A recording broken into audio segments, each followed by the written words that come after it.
And the Apostle Paul? Oh man, to the Ebionites, he was a total heretic who abandoned the sacred law of Moses. So basically, they lived as observant Jews who also accepted Jesus as the Messiah. This meant they used only their own version of the Gospel of Matthew and rejected all the others, and especially all of Paul's letters.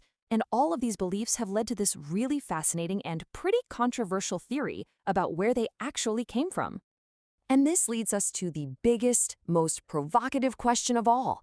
What if the Ebionites weren't some heretical offshoot? What if they were the original form of Christianity, the direct descendants of Jesus' very first followers in Jerusalem? So, people who back this theory, they point to verses exactly like this one as direct evidence. Their argument is that when Jesus says give to the poor, he isn't just talking about charity in general. No, they believe he's referring to a specific community known by that name, his own followers in Jerusalem. You can see how the logic builds, right? It's pretty compelling. The argument goes that the Jerusalem community, led by James, the brother of Jesus, was basically the first Ebionite community.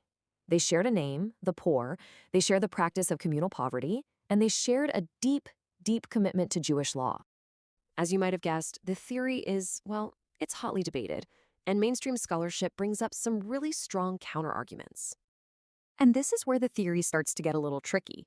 Critics point out a few key problems. First, the linguistics of it. While the names mean the same thing, the Greek word for the poor that you see in the New Testament, tokos, isn't the same word as ebionoioi. Then there's the huge time gap. We're talking over a century between the Jerusalem church and when Irenaeus first clearly describes the Ebionites. For many scholars, that makes the connection feel more like an assumption, not a proven historical fact. So, after all of that, what are we supposed to take away from this? Where does this whole story leave us? The Ebionites and their views on Jesus and Paul, well, that was one possible path for Christianity, but it was a path that lost out. It lost to the proto-Orthodox version that eventually became the official religion of the Roman Empire, and because of that, their story was pretty much suppressed. And that's why the work scholars are doing today is so incredible. It really is like historical detective work.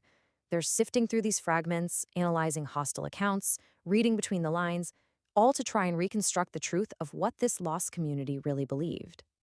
The hard truth is, because their own writings weren't preserved, because their story was only told by their opponents, their disappearance leaves us with this fascinating and probably unanswerable historical what if. And that really is the crucial question their story leaves us with, isn't it? It's just a powerful reminder that the history we all know, it's often just one of many possible stories. It's simply the one that happened to survive.